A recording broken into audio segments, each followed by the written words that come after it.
Hi, I'm Karen Elliott, and you're listening to the District B-Sides podcast, where you'll hear in-depth conversations with council, staff, and community members to take you behind the decisions that are being made on topics that matter to Squamish. Now let's tune in and join the conversation. Hello, everyone. Thank you for tuning into our podcast. We are recording this from the traditional unceded territory of the Squamish Nation. Most of the people listening to it will be likely on unceded Squamish Nation territory. We are doing a number of podcasts that look at climate change in Squamish, and the focus of this one is on transportation. I'm joined today by Dora Gunn and Patrick Brewer.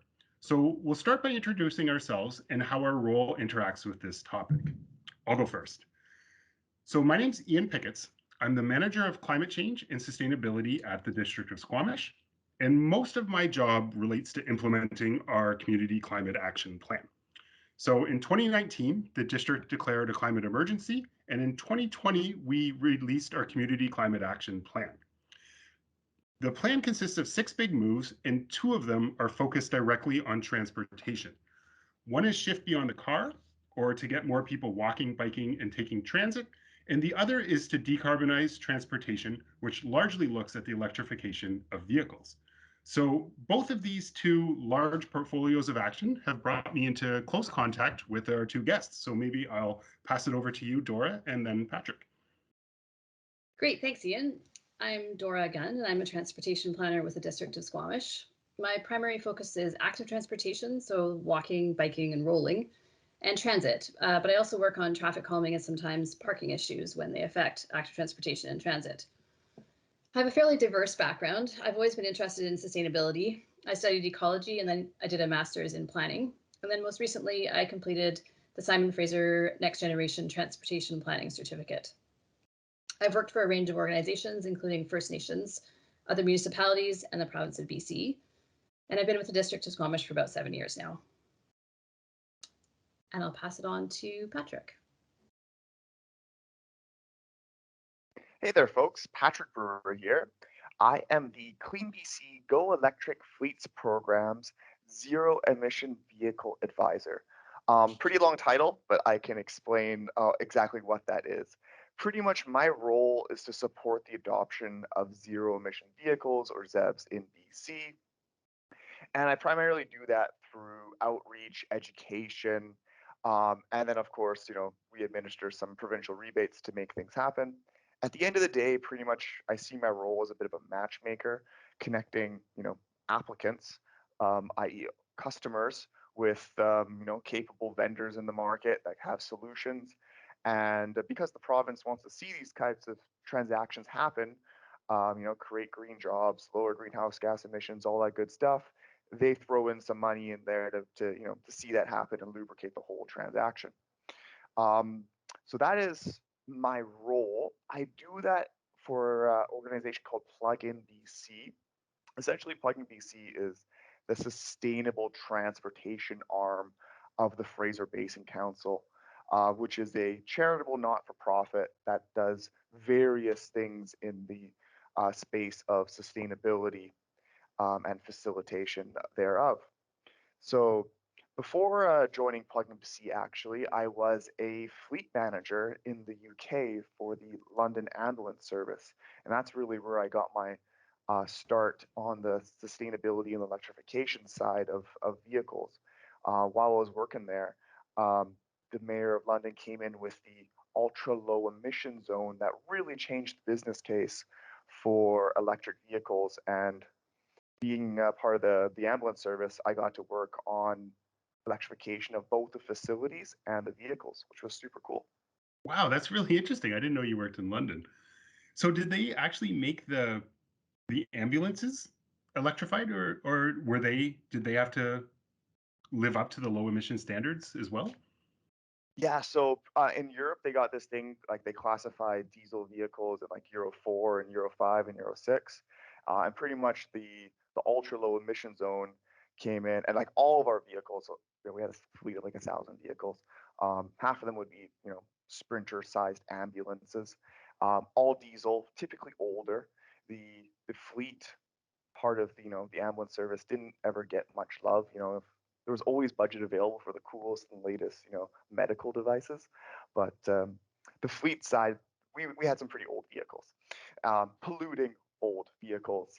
And when, they say there's, up to 10,000 early or premature deaths annually in London because of the toxic air, doesn't necessarily look good on the ambulance service when you're driving around in these old diesel vehicles. So we looked at a number of solutions.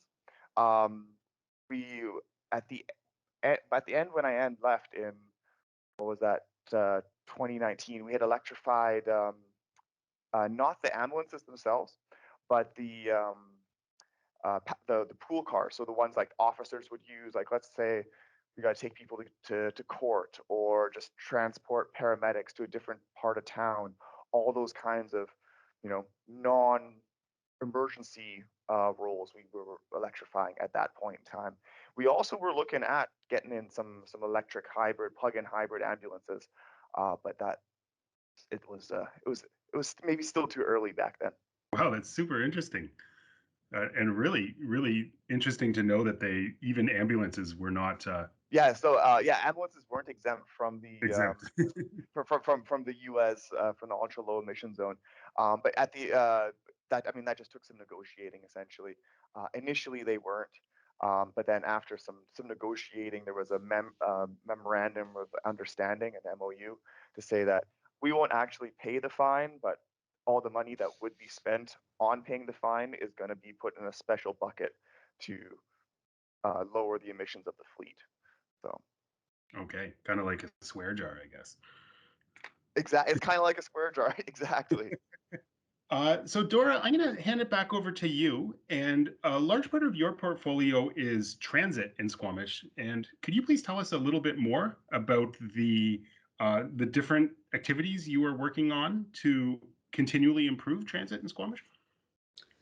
Sure. So like many communities in BC, our transit system is a partnership with BC Transit and a local operator. We have 8 conventional buses in our system and then 3 handy-dart vehicles. And we run 5 routes year round and then 1 route seasonally. The system is funded through a combination of provincial funding, property taxes, and fare revenue. It's free for kids 12 and under to ride transit, and we also have a free summer weekends program for all riders on all routes. For those that are new to transit, we have a printed rider's guide that you can pick up on the bus or at Municipal Hall, as well as a great online service called Next Ride that helps riders to see where the buses are in real time, which helps to plan your trips accordingly. I use that all the time. I find it really, really handy just to know, just knowing that the bus is coming, I find makes it a little easier to wait. So I personally really appreciate the online tool. Yeah, I was really sorry, and I was really excited when that online tool came out. It's just so handy to be able to plan how many minutes it takes to get to your bus stop and know that your bus is going to be there when you get there. It's a really, really great tool. Absolutely.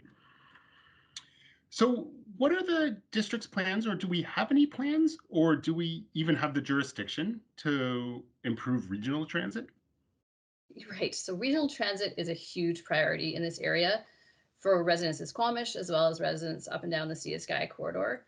And there's a variety of reasons for that. So things like access to health and recreation services, reducing congestion on the highway, lowering our GHG emissions. BC Transit, we worked with BC Transit to study the issue back in 2017, and BC Transit wrote a report that's actually available on their website for anyone who's interested. The real stumbling block at this time is funding. So it's hard to run a regional transit system based purely on property taxes, at least from the local government contribution side. And so we're working with the province to try and figure out how to address that. At this point, the province has indicated that it's going to revisit the issue in the coming year. So we don't have any assurances that we'll have it up and running, next year or the year after, but at least it's something that's still in the works. That's great to hear. It is a priority both at the local and provincial level. Personally, it would be so handy just to be able to take the bus to Whistler or to Vancouver. I think there would be a huge market for it. Yes, I agree. Absolutely. So the other big move that we have is, so one is active transportation and transit, and the other one is EVs. So Patrick, we're lucky to have you on board today as an EV expert. Could you just start by giving us a little bit of background on, maybe even start with the difference between an EV PHEV and hybrid and even an internal ICE or an internal combustion engine? For sure. I mean, there's just so many abbreviations, and I don't think really the industry has really agreed, or especially internationally, on like which ones they're going to be using. It seems like in BC, we're starting to hear a lot about ZEVs, or zero emission vehicles. When I was back in the UK, we talked a lot about zero emission capable and zero emission vehicles. I think in China they talk a lot about new energy vehicles.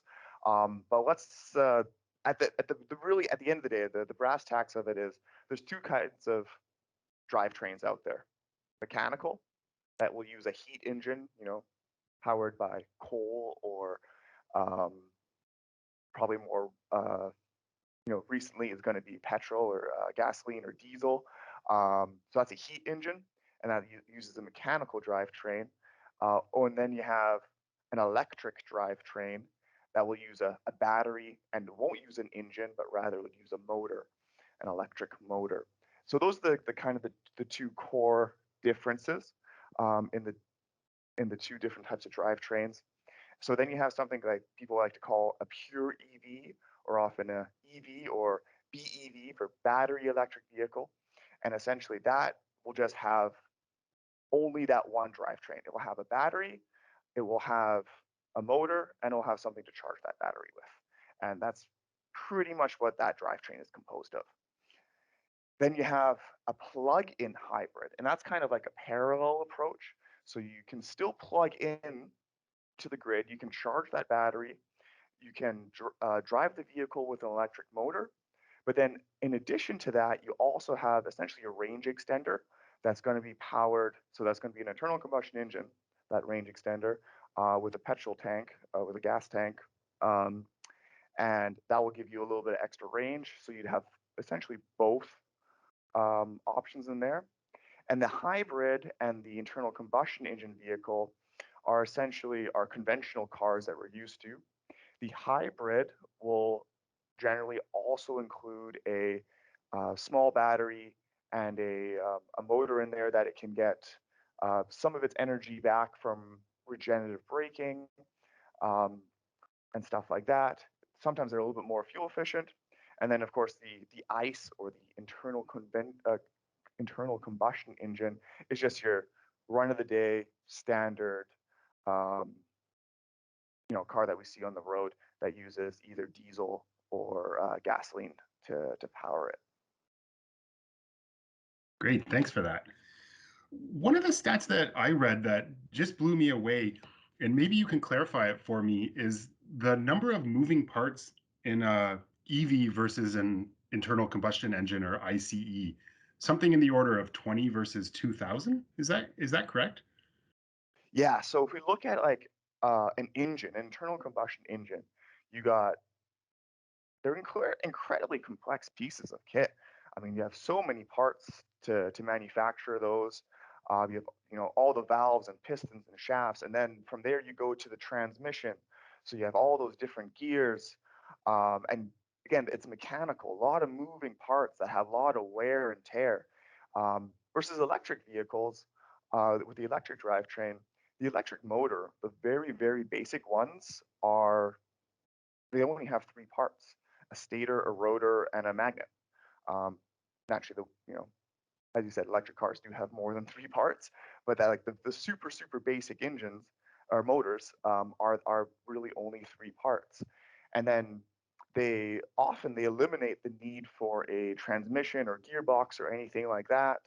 So that's a lot less parts that go wrong there, and then a lot less fluids as well, right?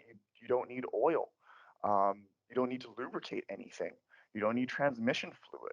So it's absolutely mind blowing. But yeah, you're right. The electric vehicles are much simpler machines than the mechanical drivetrains. Yeah, my friend is an EV owner, and she told me the only thing she put in her car in the first year she owned it was windshield wiper fluid. So that was pretty impressive. There you go. There you go. Yeah. So can you tell us a little bit more about how you work with communities to encourage EV use and EV ownership?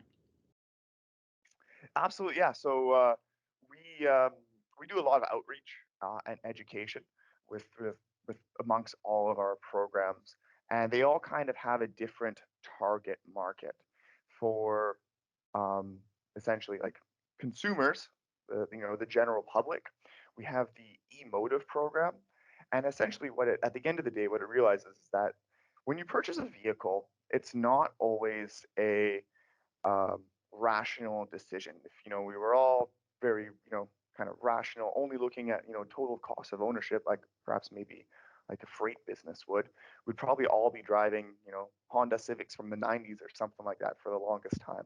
But we don't see that. We look on the roads, we see lots of fancy and cool vehicles, and people may only go camping once a year, but they get a four-wheel drive capable vehicle because that's what they like.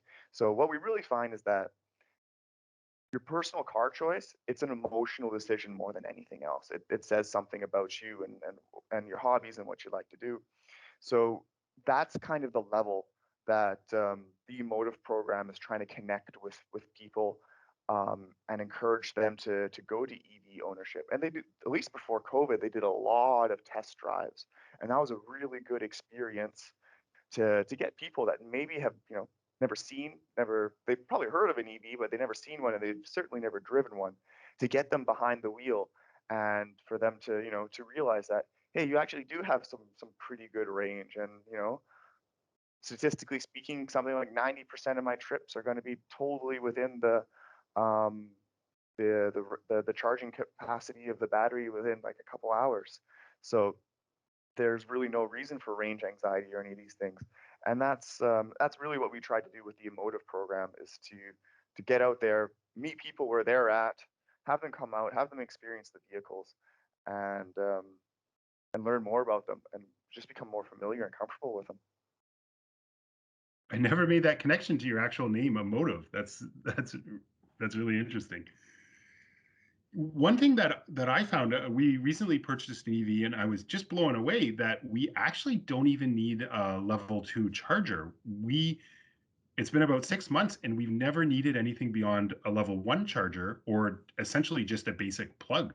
Because when you think about it, it takes about 3 days to charge our EV to full capacity, which would give us well over 100 kilometers per day of use. So yeah, just to speak to range anxiety, I think most of us very rarely go to those distances where we would need to really even think about that. It's just a couple times a year. It really is, and that's what we find, is that the vast majority, 99% of trips are all going to be under the EV's range, which is I guess now we're talking about like 500 kilometers or something like that.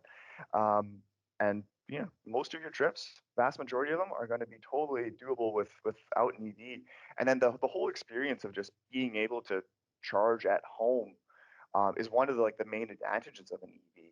You just it's like charging your phone. Can you imagine how inconvenient it would be if you had to go to the Apple store every time you want to put some more energy to charge your phone? That's kind of what having a petrol car is like. You gotta go to the gas station every time you want to fill it up. Versus with an EV, it's a lot more like your phone. Electricity is pretty ubiquitous. It's pretty much, you get access to it in most places, and conveniently you have it at home. So if you have a driveway, you just come home and plug in your EV. Totally. I'm going to visit a friend in Kelowna next weekend, and I emailed him, and I'm just like, you have an outlet, right? So I can charge my vehicle over the weekend. And it's not very often you'll have a friend fill up your car for you, but he's going to, and it only cost him a couple bucks. And I mean, that's the other main advantage of the EV, right? Is that especially here in British Columbia, we have access to such, cheap and abundant and clean power, and with the EVs just being so much more efficient, um, in terms of with it regenerative braking, and I mean, the internal combustion engine is pretty terrible. It's actually, it creates so much heat, and that's just wasted energy. It's actually a more efficient heater than it is a form of motor, which is kind of odd, but it's definitely so much more convenient to be using electricity and just being able to, plug in at your buddy's place, for example. Totally. Can you tell us a little bit more about some of the programs and services your group offers and that people may be able to access to help inform decisions? Yeah, absolutely. So there's my program, the Go Electric Fleets program. So that one really targets organizations that have light duty vehicles and that want to convert that fleet over from internal combustion engine vehicles over to zero emission vehicles. So we give a lot of support there for fleet assessments, looking at your facility, any sort of electrical upgrades you need to do, and then actually installing charging stations and infrastructure. So we got that program. And then for our garage orphans, people that, lots of people, even if they live in a single family home, they might use on-street parking, or some people that live in multi-unit residential buildings, they might not always find it easy to charge. So there's a program specifically targeted to those individuals to help them charge, and that's a rebate program again to help put in some infrastructure so that they can charge either at work from their employer or at their condo or something like that. So that's a pretty good one. That's called the EV Advisor Service. So we have folks that help people with that are struggling with that. Then of course there's also the special use vehicle incentive, which is really good for, let's say, an organization like the District of Squamish. Let's say they have some cool vehicles on the list there, like electric Zambonis. They got some other pretty cool electric vehicles, all special use stuff, of course. There's the emotive program that I previously mentioned. There's the public charger program. So that's looking at those DC level 3 fast chargers. You were telling me, Ian, that the level 1 chargers, good enough for your needs. But let's say you are doing that road trip and you do need to stop somewhere for fast charge. There's a program out there that looks to identify any gaps in BC's fast charging network across the highway network and even in urban areas if there's any sort of gap, and facilitate some of those chargers going in. And then the last one, it's not a program that we manage personally. It's managed by the New Vehicle Dealers Association, but there's a point of sale rebate. So if you were to go into the dealership, and it just makes sense for the dealerships to run this program, if you were to go in the dealership and you were to buy an EV, that you can get a rebate right there at point of purchase. Great. And just so the audience is aware, the way I actually came to know Patrick is he has been a huge asset to the District of Squamish and has supported us. And we are doing an EV fleet assessment with funding through CleanBC, which is really helpful. And it's going to allow us to understand how our municipal fleet operates and which vehicles are good contenders to be electrified and which ones it doesn't quite make sense yet. That's the goal. Right now, we're in the phase where we're really trying to plan for the future of electrification. There's a lot of moving parts, a lot of things are changing. So we really want to identify those vehicles that can be electrified. Totally. Yeah, one cool one I've been reading about recently is that garbage trucks are actually great contenders for electrification because of the start-stop nature of them. The regenerative braking can really make them more efficient. And they also have a very clearly defined route. So you know how far they're going to go every day and you know the range. So it's quite easily to plan their charging. Yeah, we're starting to see a number of municipalities look at doing some pilots right now for electric garbage trucks for the exact mentions that you meant for the exact reasons that you mentioned, Ian. The regen is huge. That's where you get a lot of efficiencies out of electric drivetrains. You know, it would be the equivalent as if you were using engine braking in a mechanical drivetrain or an ICE vehicle, and your gas tank would fill up. That's essentially the equivalent of how regen works in the electric drivetrain, which is just a huge benefit to the efficiency of the EV. And then they use a ton of fuel. They pretty much use a liter of diesel per kilometer.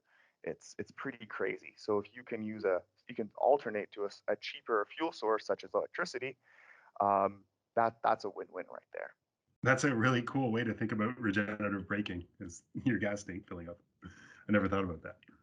Dora, maybe we'll kick it back over to you for a little bit. So we've talked about transit and we've talked about electric vehicles, but another very key, and I would argue probably even our highest priority of way to reduce our emissions related to transportation is active transportation.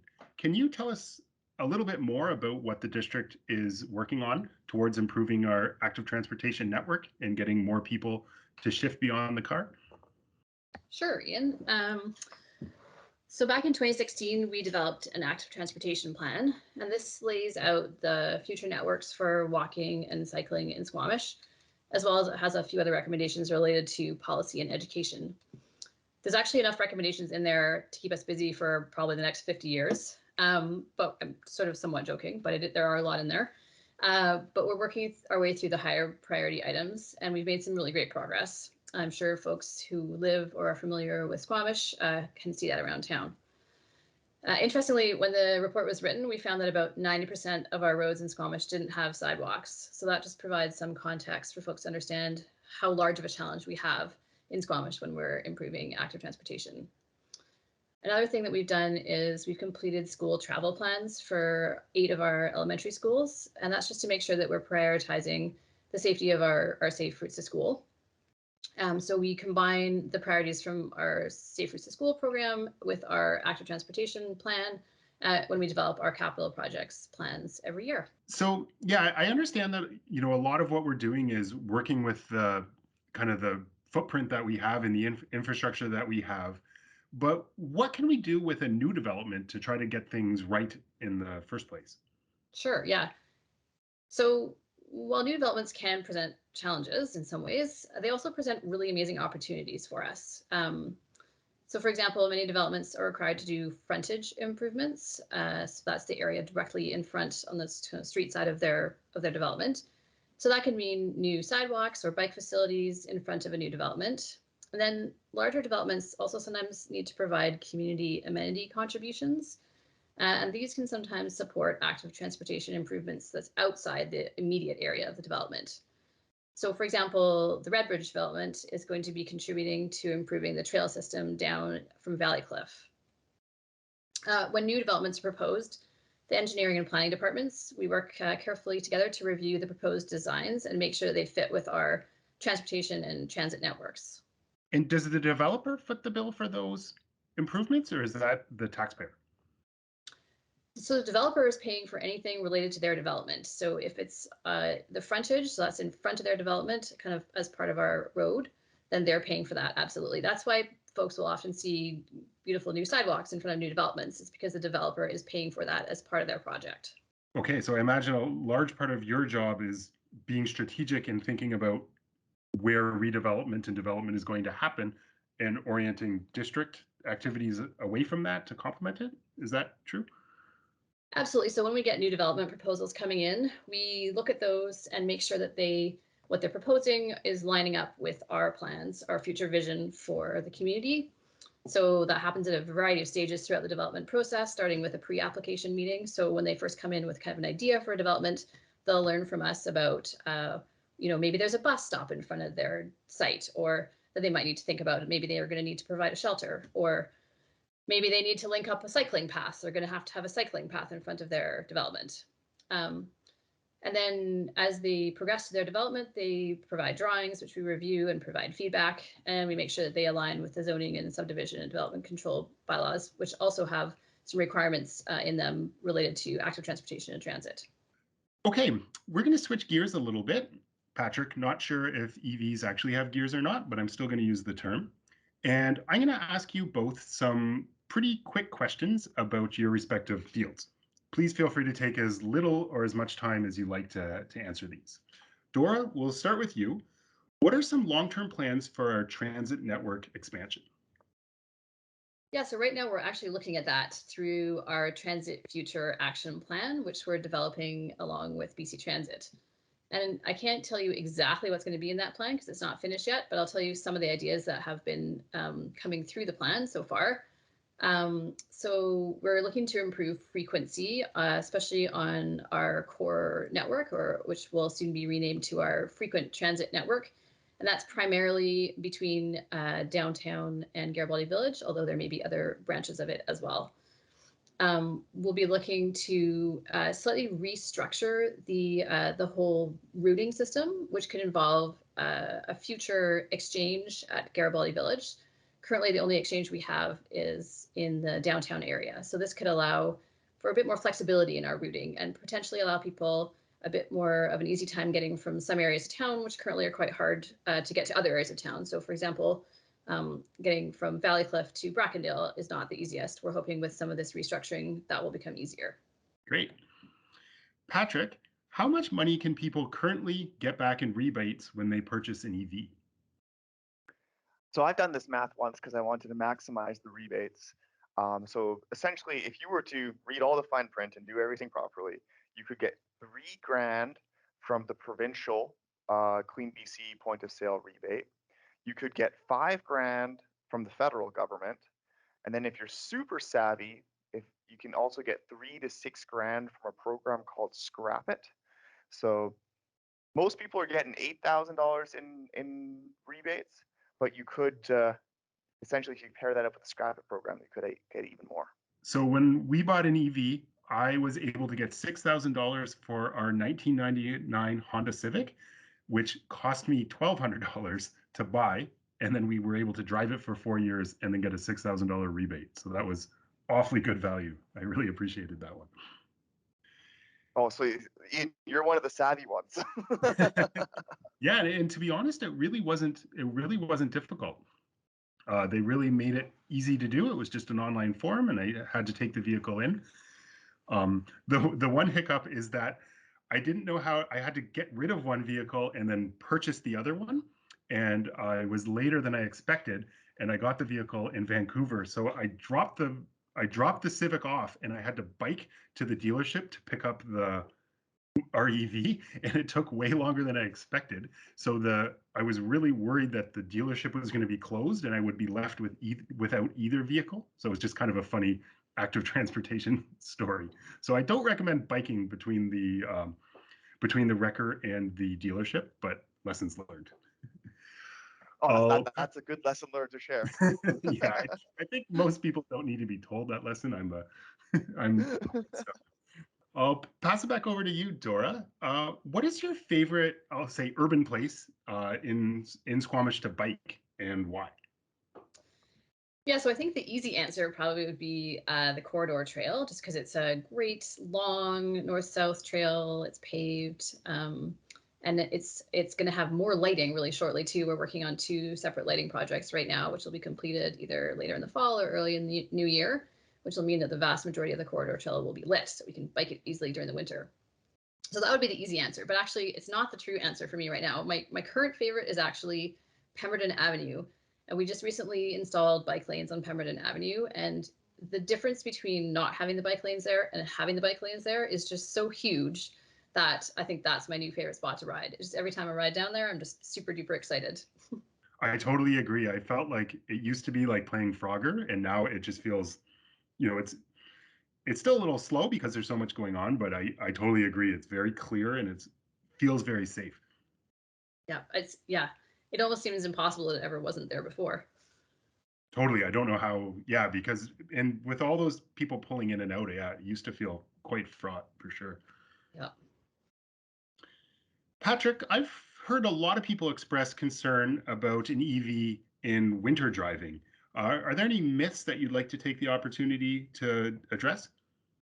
For sure. I definitely see where people are coming from this. I've spent a couple years in Alberta, and I've definitely left my cell phone or laptop or like whole backpack with AA batteries or whatever out in the cold at minus 20 or whatever it gets to, and you go there the next morning to pick up your backpack, and all your batteries are completely dead.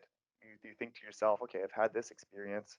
How am I ever going to get an electric car if I live in one of these environments? There's no way the battery is gonna survive. And I kind of got I got one technical reason why that's not true, and then I got kind of a proof of concept. So the technical reason why it's not true is because your battery in your phone, or like, let's say just like a handful of AA batteries or something like that, it doesn't have a battery management system. The electric vehicle it's a much bigger battery, and it will use some of the energy in the battery to keep it at a stable temperature, whether that's hot or cold. Batteries like to be a stable temperature all year round. So it's self-managing. You don't need to worry about that.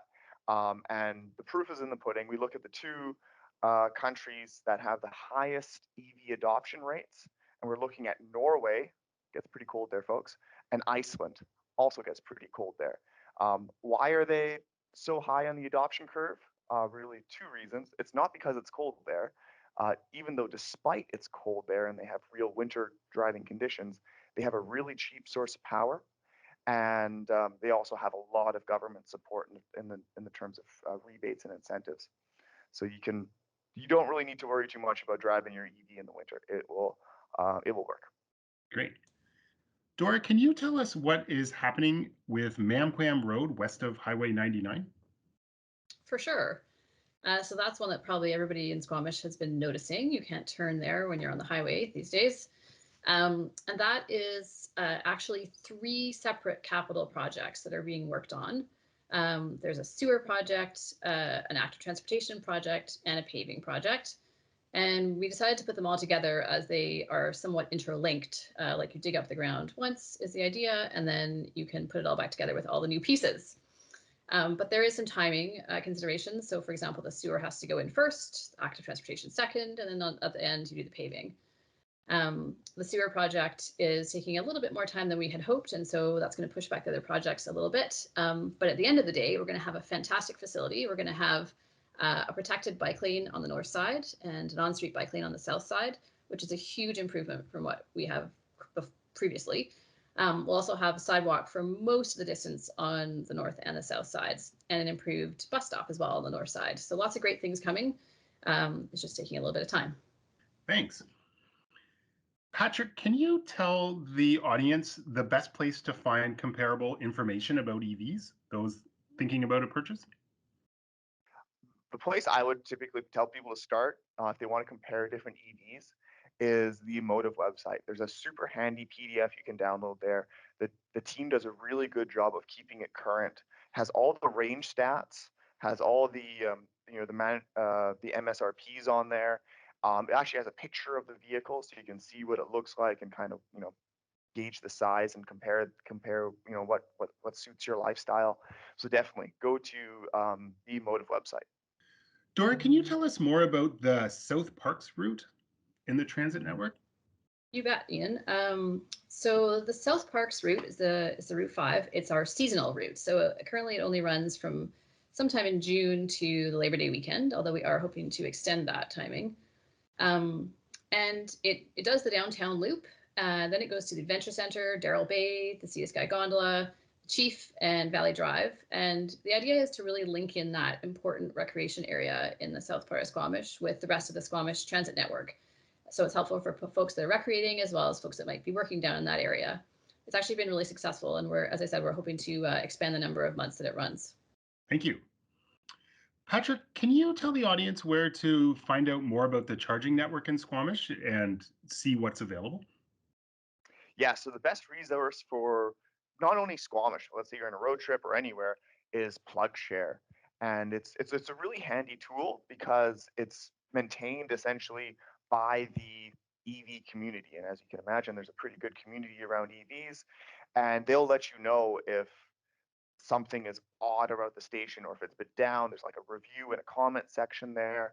And then also the charging station, if it's capable of this, it does send signals to say, hey, I'm available. Hey, I'm down for maintenance, or hey, I'm in use. So PlugShare, really good resource for finding out about available charging stations in Squamish or really anywhere in Canada. One thing I've been so impressed with in my very limited experience in those stations is there's a real community around it. People are quite generous with not taking up more time than they need. If they, if they only need enough to get back to Vancouver or whatnot, they'll say, hey, you can unplug me after 10 minutes and then the next person can go in. So it feels very civil, and people are pretty nice about it. Absolutely. The other thing we're just finding in like terms of driver behavior is that people are not charging until they're full. They're charging as long as they need to get to wherever they're going to be dwelling for like a long period of time. So that might be exactly, you're probably already doing them a favor by unplugging them 10 minutes into, because they already got what they need and they want to get on the road and go to their destination anyway. That's a good point. All right, you both have been really good sports about this litany of questions, so I'll just ask you one more each. These are really tough ones. Dora, how much does it cost people 12 and under to ride the bus? That's a tough one, Ian. It's free for kids 12 and under to ride the bus. It's actually been like that for a number of years in Squamish, but the province has recently rolled that out across the province. So now it's free across the province for 12 and unders. And it's not too expensive even after that, too. If you're a student or a senior, it's $20 a month to get a bus pass. If you're for adults, it's $40. And Patrick, you're the bit of an authority on this subject. Can you make a definitive statement? Are electric cars cooler than other cars? Electric cars are the coolest cars. Okay, well, you've heard it. You've heard it from the source. Thank you both so much. Really appreciate your time and expertise and passion for these subjects. That was a lot of really excellent information that you both shared. A lot of things are happening in both of these topics. Really encourage you to check out our climate action website for more information specific to Squamish. We also are getting another shipment of bike maps, so a really helpful resource to show you all the different bike-specific routes through town. It might give you some ideas of places to go and ways to get from A to B that you hadn't thought of. Those are free, and they're available at the Adventure Center. They're available at most of the bike shops, and they're also available at Municipal Hall. So encourage you to get a bike map. Okay, well, thank you again to Patrick and Dora, our guests. Any final comments or things either of you are dying to get off your chests? I'm just excited to see folks out there on the bike trails. Totally. Likewise, but in EVs. For the record, do not drive your electric vehicle on the bike trails. It's totally okay. We have stickers for it. Okay. You can cut that out. Well, on that, I think I'll stop recording. Thank you both again. That's a good ending.